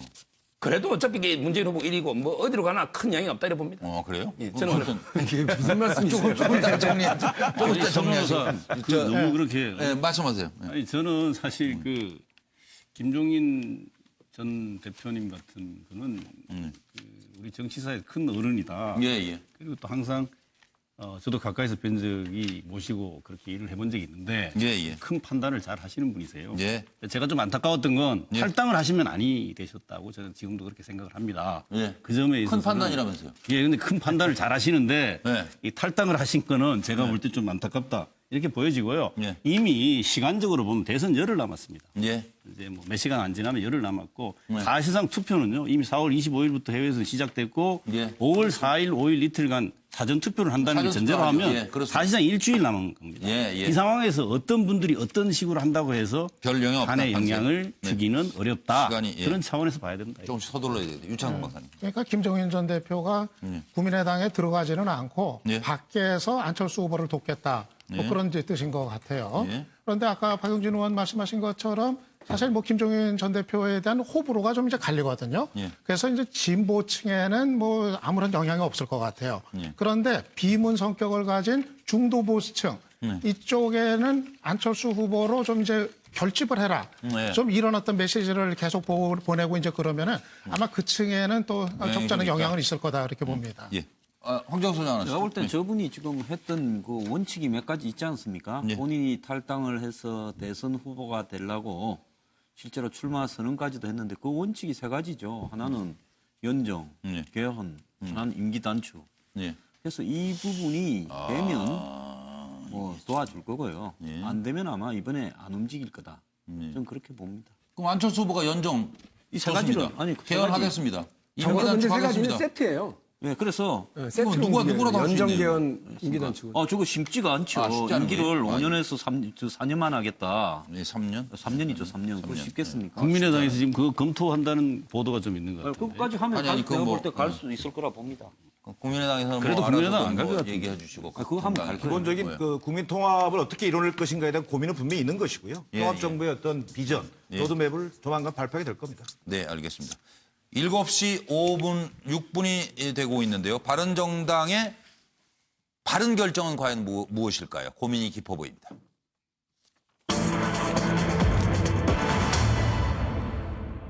후보는 지금 뭐 필사적으로 계속 뛰는데 당은 단일화 공을 들이러 또 뭐 필사적인지 아닌지 모르겠습니다. 하여튼 열심히 뛰고 있는 것 같아요. 그래서 자 바른정당 얘기를 잠깐 해보도록 하겠습니다. 바른정당 단일화 엇박자. 이거 어떤 상황인지 좀 잠깐 짚도록 하겠습니다. 유승민 3자 단일화 원칙에 안 맞고 명분이 없다. 김무성 탈당설을 부인한 건 다행이다. 김무성 전 대표가 탈당설 부인했으니까요. 그리고 단일화 거부는 단일화는 거부하고 끝까지 완주한다가 유승민 후보의 지금 입장입니다. 김무성 공동 선대위원장 내가 탈당한다고? 그건 뭐 전혀 근거도 없고 사실이 아니다. 바른정당의 가치와 철학을 지켜나갈 것이다. 그리고 주호영 선대위원장은 여전히 3자 단일화 가능성이 남아있다. 최악을 막기 위한 차악을 고려 중이다. 그리고 홍준표 후보는 유승민 당 뛰쳐나간 배신자다. 단일화 없다. 안철수 후보는 연대 없다고 100번 넘게 말했잖아요. 바른정당 이학재 국토대장정 시작했는데 단일화라뇨? 이렇습니다. 저는 지금 국민의당과 후보 또 자유한국당과 후보 그렇게 봐서 지금 단일화는 이건 원칙이 안 맞다. 명분이 없다 이렇게 생각하니까 그 생각이 다른 그런 부분에서 당의 의견이 일치가 안 됐어요 사실. 그래서 당론이란 말을 쓰면 안 됩니다. 안 되고 그래서 저는 뭐 오늘 그 입장에 대해서는 다행이라고 생각합니다. 투표용지 인쇄 전에 뭐 이런 후보 간의 단일화 문제를 마무리해야 된다는 그런 부담은 전혀 가질 필요가 없어요. 왜? 후보가 14명이나 되기 때문에 한 명 거기 빼놔봤자 별 표시가 안 나요. 그러니까 이번 3자 후보 단일화는 29일 시한이 넘어도 진정으로 이제는 29일도 넘겨서 진정으로 문재인 집권 저지를 위한 어떤 3자 후보 단일화가 뜻을 맞추면은 언제든지 할 수는 있죠. 네, 이거는 뭐 간단히 좀 두 정당에서 나오신 분은 좀 쉬시고, 뭐 황정소영. 저는 바른정당의 이름을 갖다가 앞에 거꾸로라고 하나 좀 넣어야 된다 이래 보는데요. 가만히 있으면 안철수 후보 측에서 결국은 뭐 대연정 이런 부분을 제한하면서 같이 하자고 막판에 할 건데 열심히 자기 당 후보 지지율만 올려주면 될 건데 그 사이를 못 참고 후보를 갖다가 인당수에 던져서 재물로 그냥 바치고 후보 사퇴라 단일화하자 이렇게 해서 저는 제가 볼 때 이번 사태가 마무리되고 나면 바른정당에서 이런 일에 앞장을 섰던 분들이 굉장히 좀 우스운 처지가 될 것 같아요. 다른 의견, 유창순 박사. 저는 난파선을 보게 되는 것 같아요. 배에 이제 물이 조금씩 이제 들어오고 있는데 원래 목표했던 한국까지 그냥 가자. 그런 사람들이 지금 있고 그리고 그냥 위험하니까 물을 해서 그냥 뛰어내리자. 바다로 뛰어내리자 하는 사람들이 있고 배를 돌려가지고 저쪽 항구로 가자. 뭐 그래가지고 있는 건데 이러면은 뭐 바른정당이 결국 좀 이제 분열이 돼버릴 가능성. 뭐 홍준표 후보한테 갈 사람은 가고 또 뭐 그냥 유승민 후보까지 갈 사람은 가고 뭐 좀 그럴 가능성도 상당히 있지 않나 봅니다. 서 변호사님. 저는 이게 바른정당은 한마디로 이게 정의당을 반면교사로 삼아야 된다. 왜냐하면 이게 의석수도 훨씬 많아요. 32명 합치면 94선 평균 2.9선입니다. 그리고 재산이 평균 77억이에요. 그런데 유세차가 부산이 2대밖에 없어요. 자전거 타고 해요. 이 말이 헌신적으로 뛰질 않아요. 따라서 저는 아이젠하워가 뭐라 했냐면 개가 싸울 때 중요한 것은 몸집이 아니라 투지다. 정말 이게 바른정당이 그런 투지 있게 싸우는 게 정의당처럼 안 보인다. 그게 좀 문제를 봅니다. 이재경 교수님. 네, 뭐 문제 진단다. 근데 이게 사실은 정치의 현실하고 또 이렇게 명분이 항상 일치되면 좋은데 갈등을 일으켜요. 후보는 지금 후보니까 민주적으로 뽑힌 후보로서의 명분을 가지고 고호를 하고 싶은 거고. 또 소속 의원들대로 현실에서 당장 내년 6월 지방선거 생각하는데 밑에서 지금 그 구의원, 시의원, 뭐 단체장 이런 사람들이 탈당을 하고 한국당으로 돌아가겠다 이런 사람도 나오고 하니까 아마 이 부분에서 수렁에 빠져 있는 것 같고요. 제가 보기에는 아마 이건 정말 해결책은 유승민 후보는 몇 명이 남더라도 끝까지 후보로서 가는 게 그 본인을 정치적 미래를 위해서 저는 좋다고 보고 또 뭐 소속된 의원들은 아마 누가 뭐라고 하지 않더라도 현실적으로 견뎌내기 어려울 거다라고 봐서 리턴파, 다시 돌아가는 파, 그리고 또 국민의당으로 가려고 하는 사람들 그런 파 이렇게 아마 나눠져서 3분이 될 가능성이 매우 높지 않느냐. 앞으로 한번 지켜볼 부분입니다. 이건 OX만 한번 하고 넘어가겠습니다. 그래서 많은 시청자들도 궁금해하실 거예요. 네 분의 패널과 뭐 양쪽 정당에서 나오신 뭐 두 분도 OX 참여하셔도 좋습니다. 바른정당의 바람대로 단일화가 된다. 선거 전에 단일화 된다. 없다. 안 된다. 단일화가 된다는 O고 아니다는 X인데 지금 보신 대로 그냥 넘어가겠습니다. 실례했습니다. 아니 이럴 줄은 또 야 이렇게 일찍 단일화는 절대 없다. 그나저나 어느 분이 대통령이 되시든 새 정부는 정말 워밍업 없이 바로 출발입니다.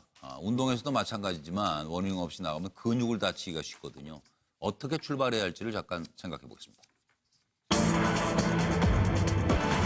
자, 지금 사실은 뭐 선거 결과도 중요합니다만은 그것보다 이제 바로 당선자가 직면하게 될 당선 즉시 대통령입니다만은 이 산적한 현안들.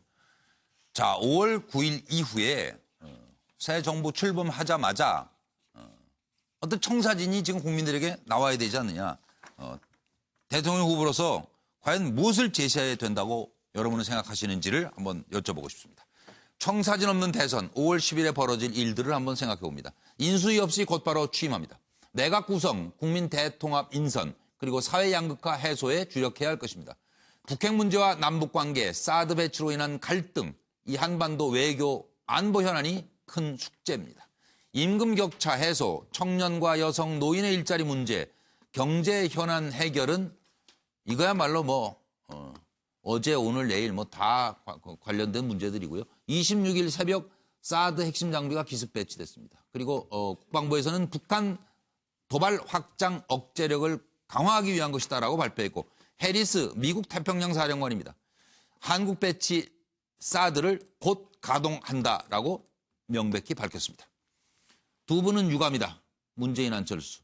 홍준표, 유승민은 환영. 심상정 중단하라. 액션 플랜이 없는 이번 대선 차기 대통령 가장 먼저 해결해야 할 현안을 짚어봅니다. 저는 제가 대통령이 되면 촛불 개혁 내각을 만들고 남녀 동수로 구성하겠습니다. 청렴성, 개혁성, 그리고 탁월한 행정 능력을 중심으로 구성하겠습니다. 저는 인사를 하면서 우선 첫째 능력을 보고 두 번째 청렴성을 보겠습니다. 예. 이게 우리 당이냐 아니냐는 내가 가리지 않겠습니다. 예. 네. 저는 통합정부 구성하겠습니다. 인사기준은 저는 3가지입니다. 우선 첫 번째는 도덕적으로 문제가 없어야 합니다. 두 번째는 유능한 사람입니다. 그리고 또 세 번째로는 계파와 이념에 매몰되지 않은 사람입니다. 어느 정권 출신이든 가리지 않고 제일 능력 있고 또 깨끗하고 어느 특정인을 말하기는 그렇지만 어떤 정권 출신이든 저는 개의치 않고 오로지 사람의 능력과 같이 뜻을 지향하는지 그것만 보고 뽑겠습니다. 예, 저는 도덕성, 개혁성, 대탕평, 대통합의 관점으로 정부를 구성하겠습니다. 대한민국 드림팀을 구성하겠습니다.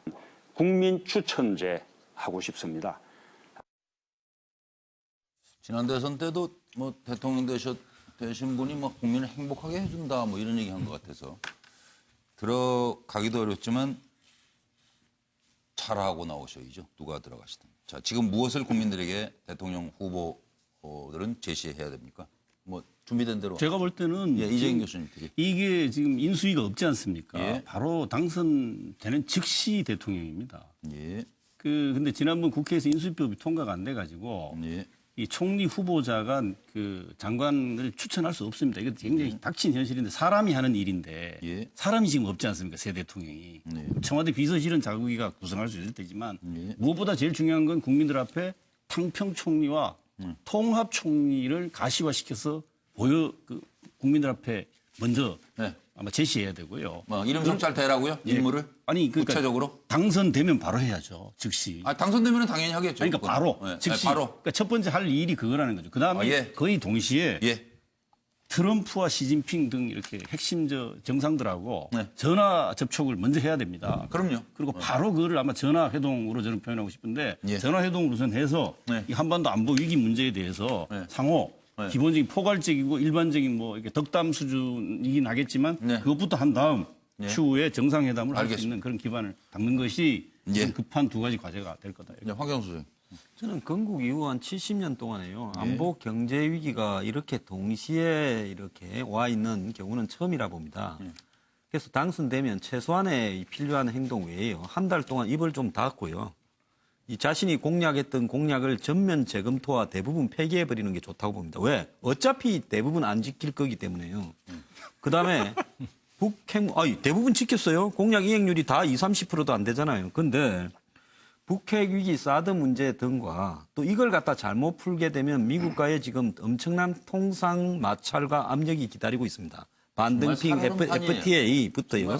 결국 안보 위기가요. 경제 위기로 전환될 가능성이 매우 크다는 겁니다. 진짜 바로 연결돼 있죠. 그래서 총체적인 위기가 올 수 있기 때문에요. 한 달 동안 상황 파악을 하고요. 그다음에 물밑으로 이렇게 교섭도 하면서 사태에 대한 정확한 진단을 하고 난 다음에 말을 해야지 함부로 떠들다가는 큰 사태가 벌어질 거라 봅니다. 박영진은 저는 이제 조금 뭐 결이 완전 다른 접근인데 당선된 그 다음 날요 뭐 웃음기 싹 가신 얼굴로 아침에는 안보장관 연석회의 바로 열어야 되고요. 오후에는 비상경제 대책회의 장관들 소집해서 열어야 된다고 봅니다. 이제 비록 전임 대통령이 임명한 장관들이지만 어쨌든 지금 현재 그 자리를 지키고 있으니까 하고 있는 분들이기 때문에 국민들로 하여금 적어도 대통령이 이런 의지를 가지고 가려고 한다. 안보와 경제 문제를 챙기려고 한다라고 하는 것을 분명히 시그널을 보이고요. 적극적으로 국민들의 힘과 신뢰를 받기 위해서요. 노력을 좀 해야 된다고 생각합니다.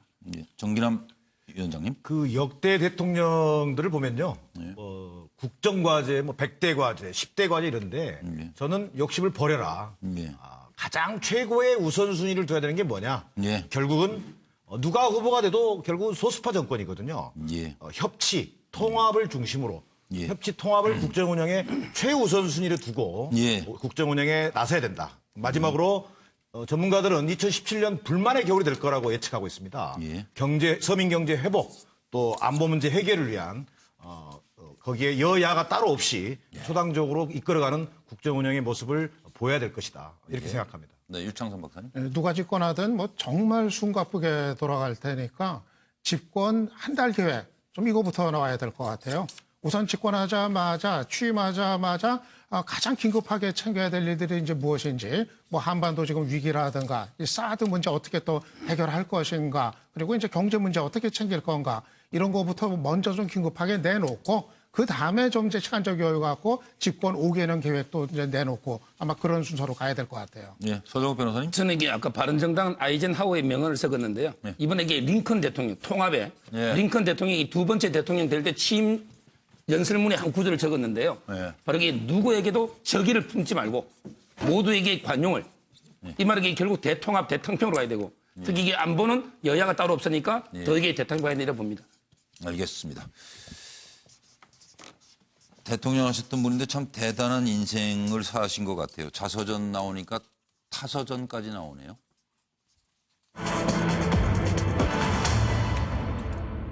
대통령을 잘 하셔야 되는데 왜곡 자서전을 쓴 전두환 부부의 타서전을 쓴다면 어떤 타서전이 필요할지 패널들의 타서전 제목이 잠시 후에 공개되겠습니다. 지금 나는 광주 사태 치유를 위한 구세 제물이었다. 전두환 회고록에 나오는 얘기입니다. 우리 내외도 5.18 피해자다. 5.18은 폭동, 학살도 발포 명령도 없었다. 지금 논란 속에 있지만 정치사회 분야 베스트셀러에 올랐답니다. 그리고 전두환의 타서전이 곧 나온다고 하는데 전두환 관련 신문기사를 엮어서 완성했으며 박정희 전 대통령 유고, 광주 민주화운동, 그리고 전두환 사형 확정 등을 연대기 순으로 담았다고 합니다. 현대사의 굵직한 사건들을 나열해서 관련 기사를 통해 시대 사실을 확인해 준다는 의미가 있다고 합니다. 네, 들어보시죠.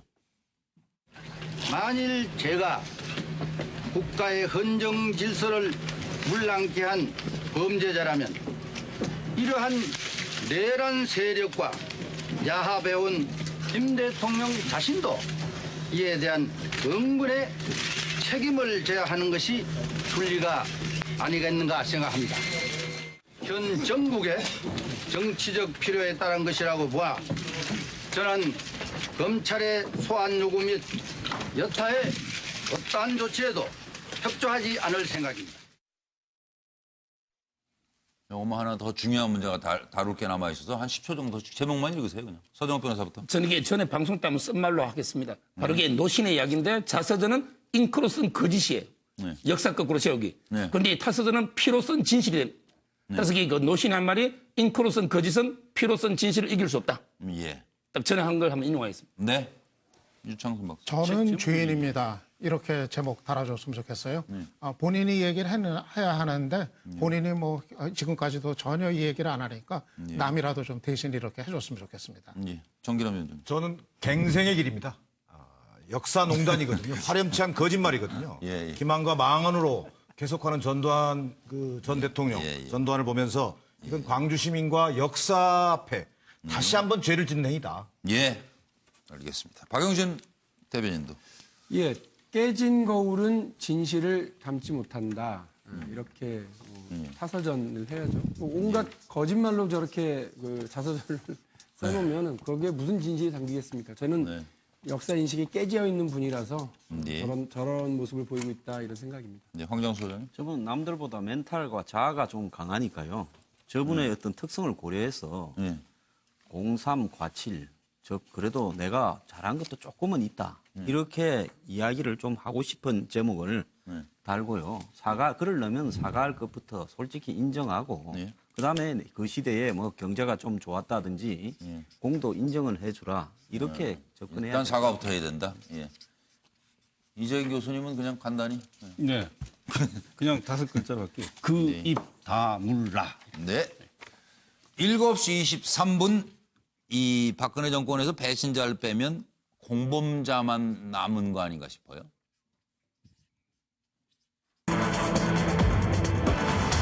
자, 반면교사 오늘의 생각해볼 내용은 지난 정권 배신의 정치, 진실한 사람 이거 다 기억나실 거예요. 이렇게 편가르기 이건 하지 말아야 되지 않겠어요? 차기 대통령은 과연 반면교사 삼아 무엇을 생각해야 될지. 대통령 당선, 국민 대통합 시대를 열겠다. 100% 대한민국을 약속했습니다. 임기 중에는 배신의 정치는 국민이 심판해 주셔야 한다. 이런 얘기를 했습니다. 그런가 하면 문학의 블랙리스트 의혹, 선거 도움 주면 애국자고 진보 언급하면 낙인이었다. 이게 밝혀졌지 않았습니까? 대통령 파면 후에는 진실은 언젠가 밝혀질 것이라는 말씀을 했습니다. 들어보시죠. 이 자리에 오신 우리 전북 도민 여러분을 뵈니까 제 마음이 참 든든합니다. 이 시대 제가 가장 중요하게 생각하는 것이 국민 대통합입니다. 국민 대통합으로 다 같이 손잡고 새로운 대한민국을 만드는 일에 모두의 힘을 모을 것입니다. 오로지 선거에서만 이기겠다는 생각으로 정치를 정쟁으로만 접근하고 국민과의 신의를 저버리고 국민의 삶을 볼모로 이익을 챙기려는 구태 정치는 이제 끝을 내야 합니다. 당선된 후에 신뢰를 어기는 배신의 정치는 결국 패권주의와 줄세우기 정치를 양산하는 것으로 반드시 선거에서 국민들께서 심판을 해 주셔야 할 것입니다. 시작은 모두 국민 대통합이었습니다만 이재경 교수님 말씀 주시죠. 예, 저는 그 아주 잘 만들어진 헌법대로 하면 된다고 봅니다. 그래서 헌법을 수호하지 못한 대통령이 탄핵이 된 겁니다. 헌법이 잘 있습니다. 표현의 자유가 있고요. 사상 표현의 자유가 잘 실려져 있습니다. 그걸 편을 가르지 않기 위해서는 헌법을 수호하겠다는 헌법 69조의 정신을 새로운 대통령이 취임하면서 선서를 또 어디선가 하게 될 텐데 헌법대로 지키면 될 것 같고요. 특히 혼자 밥 먹는 거 안 했으면 좋겠어요. 그러니까 통하면 불통 안 아프고 그러니까 불통하면 아프죠. 불통직통입니다. 이런 점이 이제 반면교사로 삼았습니다. 혼자 밥 먹지 않았으면 좋겠어요. 과거에 이제 진보를 말하면서 집권하고요. 기득권에 한마디로 이렇게 좀 휘둘린 정권도 있었죠. 그래서 이번에 이제 대통령이 된 사람이 촛불 정신 뭐 입에 달고 될 겁니다. 그런데 촛불의 대상자가 되어가지고 이렇게 다시는 쫓겨나지 않도록요. 그거라도 좀 조심해야 된다 봅니다. 아이고, 처음으로 한번 쫓아냈잖아요. 무서운 이제 말씀이시네요. 대통령 된 사람은 언제든지 조금만 먹어도 쫓겨날 수 있다는 걸 인식해야 되겠죠. 서정훈 변호사. 저는 이게 또 명언인데 저는 이게 그 단재 신초생의 역사는 아와 비아와의 투쟁이라 했거든요. 근데 정치는 아와 아. 이 말이 우리끼리 선의 경쟁이에요. 우리하고 이게 비야 남하고 투쟁이 아니에요. 정치는. 그래서 이게 적폐청산보다는 대통합으로. 그래서 이게 우리끼리 선의 경쟁이다. 아와 아와의 경쟁이다. 이걸 강조합니다. 다 머릿속에 있어요? 아니면 예습을 좀 해오시는 거예요? 공부 열심히 하던데요, 제가 보니까. 머릿속에. 대기실에서 아주 열심히.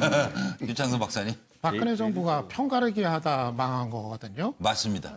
사실 또 역대 정부들도 선거할 때는 다 국민 통합 약속했는데 집권하고 나서 번번이 또 실패들을 했었어요. 근데 누가 되든 간에 새 정부 들어섰는데 또 편가르기 하다가는 6개월도 안 가서 또 바닥으로 추락합니다. 그렇죠. 그래서 역시 통합의 리더십 이게 아주 제일 중요한 그런 이제 과제입니다. 그럴 것 같아요. 두 분 정치인들, 정기남 위원장부터. 비슷한데요. 우리 유창선 박사님 말씀처럼 헌법 제1조에 충실해야 된다. 권력은 국민으로부터 나오는 겁니다. 결국은 국민을 중심에 놓고 모든 국정원의 중심에 축을 잡아야 된다. 그러려면 지금 분노의 정치, 패권의 정치 이제 걷어내고 편가르기 정치를 떠나서 통합을 구체적으로 실천하는 리더십. 가장 중요한 반면교사의 덕목이라고 생각합니다. 박용진 대변인. 그 대통령 아까 뭐 배신의 정치 어쩌고 얘기하실 때 그때는 자기 당 내부를 향해서 책상 치시면서 이야기하셨고요.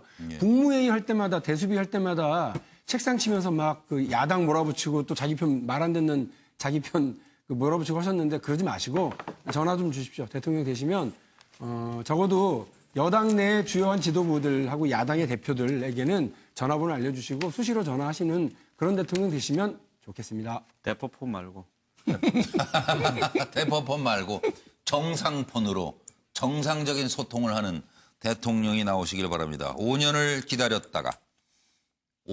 기다렸다가 잘 국정을 운영하시고 국민과 함께 샴페인을 멋지게 터뜨릴 후보는 과연 누구일까요?